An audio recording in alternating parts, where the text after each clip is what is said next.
सिंदूर का महत्व उनकी समझ में आता नहीं है। तो देखिए, सिंदूर प्रतीक है सुहाग का, सम्मान का, सौभाग्य का। सिंदूर प्रतीक है प्रेम के बंधन का, विश्वास के राग का। सिंदूर प्रतीक है सुख दुख के मेल का, 7 जन्मों के साथ का। सिंदूर प्रतीक है बुरी नजर को भस्म करने वाली एक चुटकी आग का। वो सिंदूर जो ब्याहता स्त्री की मांग को सजाता है, जो सुहाग की रक्षा के काम आता है, जो भारत की नारी शक्ति की शान है, आन है और बान है, उसी सिंदूर के साथ उसका दुरुपयोग करते हुए आत्ममुग्धता की पराकाष्ठा में लिप्त है नरेंद्र। नमस्कार। भारतीय राष्ट्रीय कांग्रेस की ओर से आज एक बहुत ही महत्वपूर्ण मुद्दे पर मैं प्रेस के सभी साथियों को संबोधित करूंगी। आप सभी लोग इस प्रेस वार्ता में आए, आपका अभिनंदन है, स्वागत है, इस्तकबाल है। सेना के शौर्य पर सियासत करते हैं, सेना के शौर्य पर सियासत करते हैं, वर्दी की कीमत क्या जाने, जो सूनी मांग को इंसाफ दिला ना सके, वो मांग में सिंदूर की कीमत क्या जाने। तो देखिए, मेरी मांग में और मेरे हाथ में जो ये सिंदूर है, इसका स्वरूप और इसका रंग भारत के अलग अलग प्रांतों में अलग हो सकता है, लेकिन एक भारतीय सनातनी ब्याहता महिला के लिए इस सिंदूर का क्या महत्व है और इसकी क्या पहचान है, ये मैं आज भाजपा और संघ के लोगों को बड़ी सावगोई के साथ समझाना चाहती हूं, क्योंकि मुझे लगता है कि सिंदूर का महत्व उनकी समझ में आता नहीं है। तो देखिए, सिंदूर प्रतीक है सुहाग का, सम्मान का, सौभाग्य का। सिंदूर प्रतीक है प्रेम के बंधन का, विश्वास के राग का। सिंदूर प्रतीक है सुख दुख के मेल का, 7 जन्मों के साथ का। सिंदूर प्रतीक है बुरी नजर को भस्म करने वाली एक चुटकी आग का।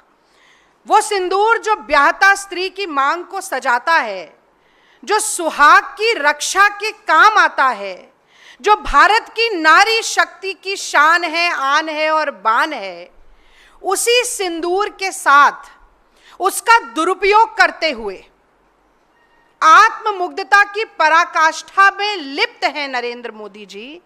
और यही कारण है कि अपनी सस्ती, ओछी और निम्न स्तरीय सियासत के लिए अब मांग के सिंदूर का भी इस्तेमाल मोदी सरकार धड़ल्ले से करेगी, ये घोषणा की जा चुकी है। मैं समझती हूं कि बहुत शर्म की बात है कि अपनी राजनीतिक विफलता को, अपनी कूटनीतिक विफलता को, अपनी सामयिक विफलता को छिपाने के लिए अब मोदी सरकार मांग के सिंदूर को ढाल बनाना चाहती है। और मैं जानना चाहती हूं कि सेना के पराक्रम का श्रेय, सेना की बहादुरी का श्रेय, सेना की वीरता का श्रेय बटोरने के लिए आखिरकार मोदी सरकार किस हद तक नीचे गिरेगी। ये विजुअल्स आप चलाइएगा जरा। देखिए, ट्रेन की टिकट पर ऑपरेशन सिंदूर के साथ मोदी जी की फोटो, तमाम बड़े बड़े होर्डिंग में, पोस्टर में, बैनर पे, हर पेट्रोल पंप पे, देश के हर प्रांत, हर जिले, हर नुक्कड़, हर गली, हर मोहल्ले में ऐसे बड़े बड़े होर्डिंग लगाकर ऑपरेशन सिंदूर के साथ अपनी फोटो चिपकाने से शायद मोदी जी का मन नहीं भरा।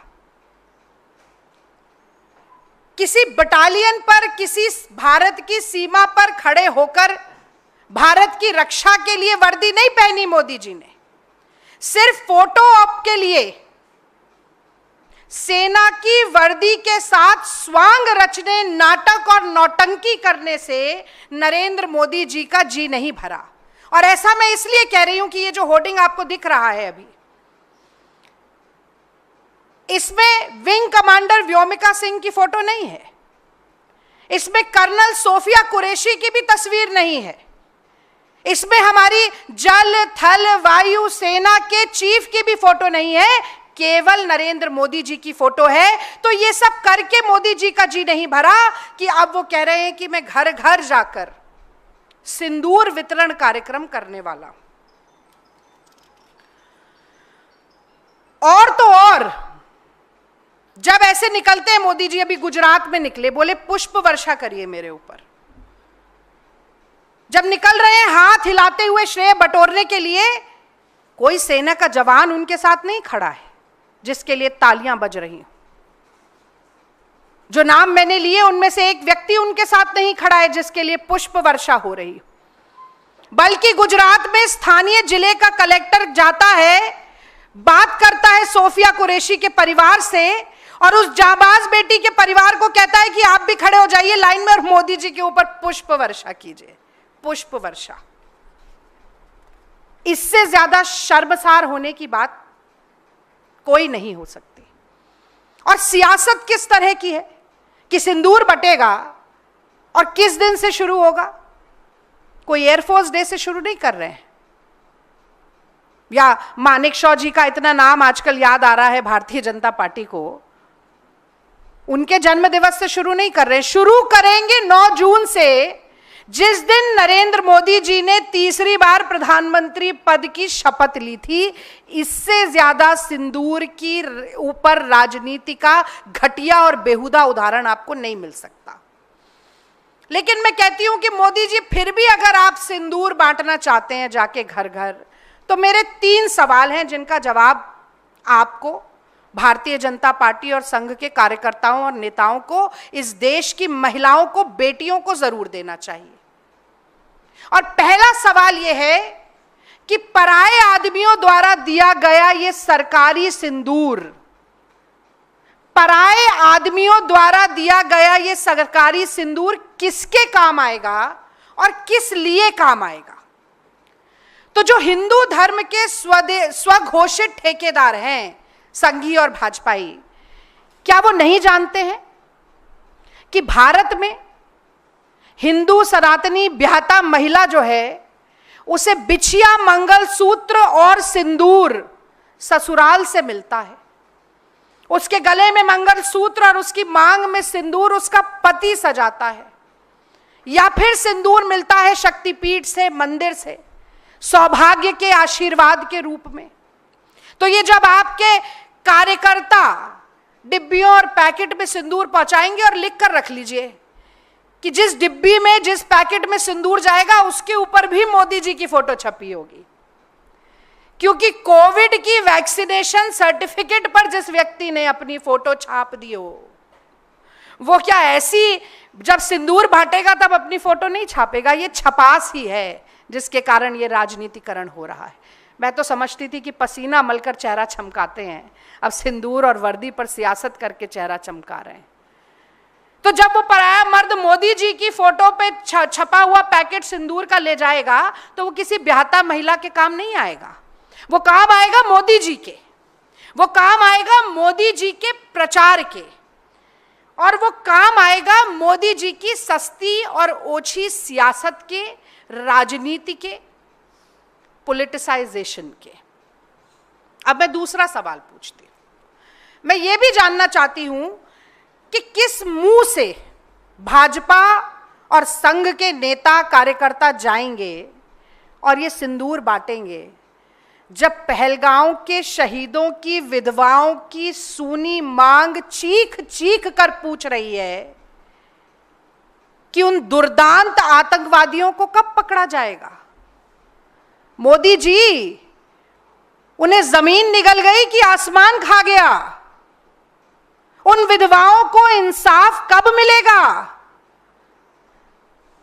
ये देश की महिलाएं आपसे पूछेंगी जब आप वो सिंदूर का पैकेट और डब्बा लेकर जाएंगे। आपसे कहा जाएगा कि क्यों नहीं मौत के घाट उतारा गया, क्यों नहीं मारा गया? अगर सिंदूर का इंसाफ आपको देना था महिलाओं को और सिंदूर को बांटने का काम आप कर रहे हैं।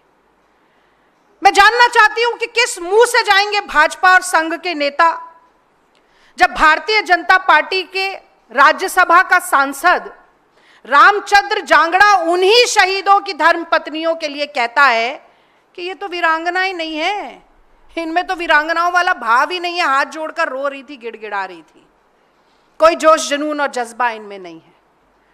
ऐसा व्यक्ति जब तक भारतीय जनता पार्टी में है निष्कासित नहीं किया जाता, सांसदी उतार कर फेंकी नहीं जाती उसकी, तब तक किस मुंह से जाकर आप सिंदूर बांटने का काम करेंगे, मैं जानना चाहती हूं।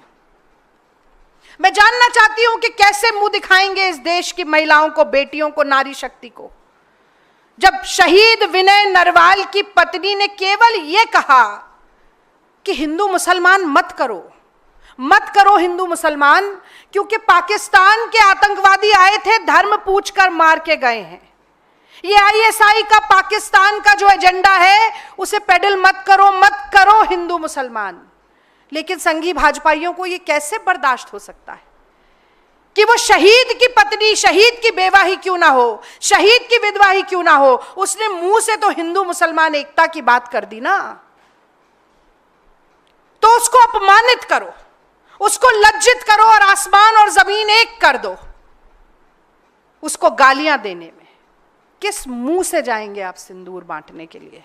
क्या मुंह दिखाएंगे आप देश की बेटियों को? और मैं जानना चाहती हूं कि वो विजय शाह, कर्नल सोफिया कुरैशी मांग में सिंदूर नहीं लगाती हैं, पर वो भारत माता की उतनी ही बेटी है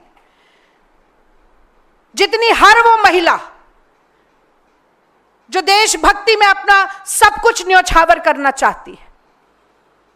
तो विजय शाह की जुर्रत कैसे हो जाती है कि वो आतंकवादियों की बहन बता दे और उसके बाद मंत्रिमंडल में बना रहे कि जबलपुर का हाईकोर्ट संज्ञान ले ले पर मोदी जी संज्ञान नहीं ले सकते, कि मोदी जी की मूक सहमति बार बार ऐसे लोगों को मिलती रहे जो देश की बेटियों को अपमानित करते हैं और फिर उसके बाद सिंदूर बांटने की बात करते हैं।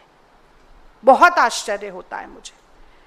और जब तक ये सारे नाम मैंने आपको गिनाए, मैं विक्रम मिश्री जी का भी उदाहरण दे सकती हूं। सीज फायर का निर्णय सरकार का था ट्रंप और ट्रेड के दबाव में, पर घोषणा उन्होंने क्या कर दी, अंधभक्तों की टोली लग गई उनके पीछे, और उनके पीछे तो लगी, उनकी बेटी का क्या कसूर था कि उसके बारे में इतनी अनर्गल बातें कही गई। अंतहीन है ये फहरिस्त। और मैं समझती हूं कि जब तक इन लोगों को निकाला नहीं जाता है, जब तक ऐसे बेशर्मों को, निर्लज्जों के मुंह पे कालिख नहीं पोती जाती है, तब तक सिंदूर बांटने की जगह अपनी नाक को चुल्लू भर पानी में डुबो कर रखना चाहिए मोदी सरकार को।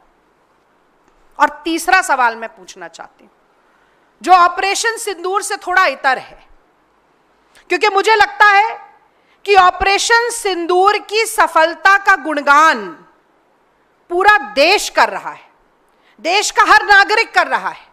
हिंदू, मुस्लिम, सिख, ईसाई, जैन, पारसी, हर संप्रदाय, हर प्रांत, हर जाति, हर भाषा का व्यक्ति कर रहा है। पर मोदी जी इससे संतुष्ट नहीं है, क्योंकि उन्हें सेना का गुणगान नहीं चाहिए, उन्हें अपना गुणगान चाहिए। उनको संतुष्टि तब मिलेगी जब महिमा मंडन उनका हो, सेना का नहीं। और इसीलिए यह सारी कवायद चल रही है। पर मैं ऑपरेशन सिंदूर से इतर भी पूछना चाहती हूं कि वो 200 लोग नोटबंदी के दौरान जो अपना ही पैसा अपने ही बैंक से निकालते हुए मर गए, उनकी विधवाओं के सिंदूर की गवाही कौन देगा? कोविड के दौरान मरघटों पे जो 24 घंटे लाश जलती थी, गंगा जी का पाट जिन लाशों से पट गया, उनकी विधवाओं की उजड़ी मांग की गवाही कौन देगा? वो 700 किसान मोदी जी, 3 काले कानून के कारण जिनकी शहीदी हो गई, उनकी पत्नियां भी बैठी हैं अपनी सूनी मांग लिए हुए, उनके घर जाएंगे आप सिंदूर लेकर?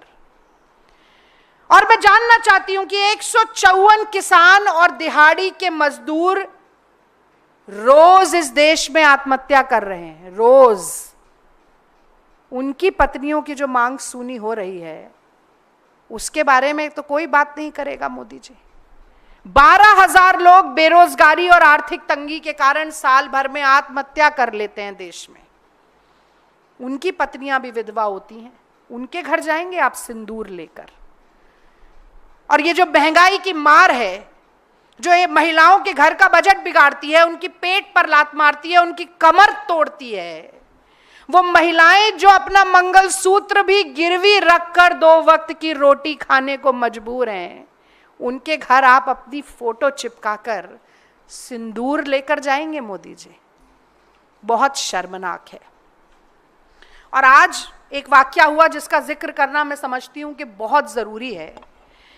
ऊधमपुर में भाजपा के विधायक हैं RS पठानिया। मतलब इतना अपमान वर्दी का, सिंदूर का, सियासत ऑपरेशन सिंदूर पर काफी नहीं थी, पूर्ण विराम नहीं लगेगा, ये बोलते जाएंगे, भाजपा के नेता बोलते जाएंगे। तो ये RS पठानिया जी आते हैं और मीडिया को संबोधित करते हैं और कहते हैं कि वायुसेना नालायक है। इसलिए नालायक है कि ऊधमपुर एयरबेस पर जब पाकिस्तान हमला कर रहा था तो वायुसेना सो रही थी और अपनी नालायकी में वो हमला हो जाने दिया। बकायदा मीडिया से बोलते हैं और कहते हैं, धमकी देते हैं वायुसेना को कि वायुसेना के खिलाफ प्रदर्शन किया जाएगा, कि ऐसा कैसे हो गया कि आपकी नालायकी में तो यहां ऊधमपुर एयरबेस पर इतनी घटना घट गई।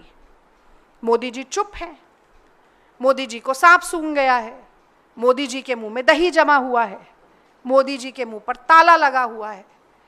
तो अगर सेना के नाम पर वोट बटोरना है तो वो पुलवामा हो या पहलगांव, शहीदों के नाम पर वोट मांगे जाएंगे, सियासत होगी, चेहरे चमकाए जाएंगे, पूजा की जाएगी सेना की।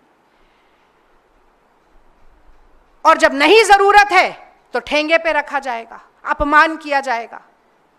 और वो देवड़ा जी को नहीं भूल सकते, उन्होंने तो कह दिया पूरा देश, पूरी सेना मोदी जी के चरणों में नतमस्तक है। मोदी जी तो और खुश हो गए होंगे, चलो ठीक है, अभी कुछ नहीं बोलूंगा, 2-4 लोग और ऐसे ही मेरे बारे में बोले। बहुत गंभीर मुद्दा है ये, और इसीलिए मीडिया के साथी तो दिखाएंगे ही, मैं मुखातिब होना चाहती हूं इस देश की महिलाओं से, अपनी बहनों से, माओं से, नारी शक्ति से।